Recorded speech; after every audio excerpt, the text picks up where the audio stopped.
मैदे और जिगर को ठंडक पहुंचाने के लिए और दिल को सुकून देने के लिए आज हम एक ऐसा मज़े का शरबत बनाएंगे जिसका टेस्ट भी बहुत मज़े का होगा और बढ़ते हुए पेट को ये कम करने के लिए भी बहुत ही फ़ायदेमंद है।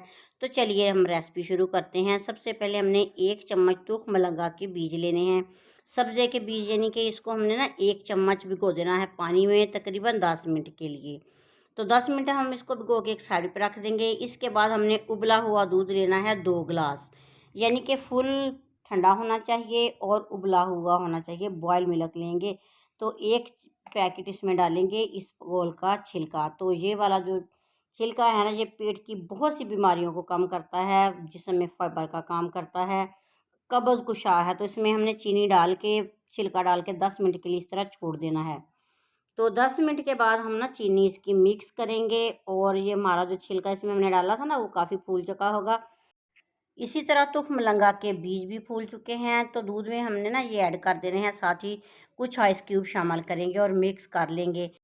और 4 से 5 चम्मच इसमें हमने जामे शीरी डाल देनी है। तो आप कोई सा भी सिरप ना इसमें शरबत जो है ना डाल सकते हैं, जैसे रोज़ सिरप है वो डाल सकते हैं। तो मैंने इसमें जामे शीरी डाल के इसको मिक्स किया।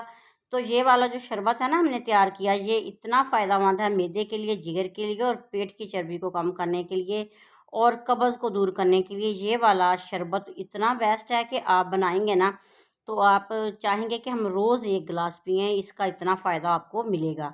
तो ये वाली अगर आपको शरबत की रेसिपी अच्छी लगी है ना, तो आपने प्यारा सा कमेंट ज़रूर करना है। तो इसको डेकोरेट करने के लिए कुछ जामे शीरी हम ना गिलास के ऊपर, बर्फ़ के ऊपर यानी कि डाल देंगे तो अच्छा लगेगा।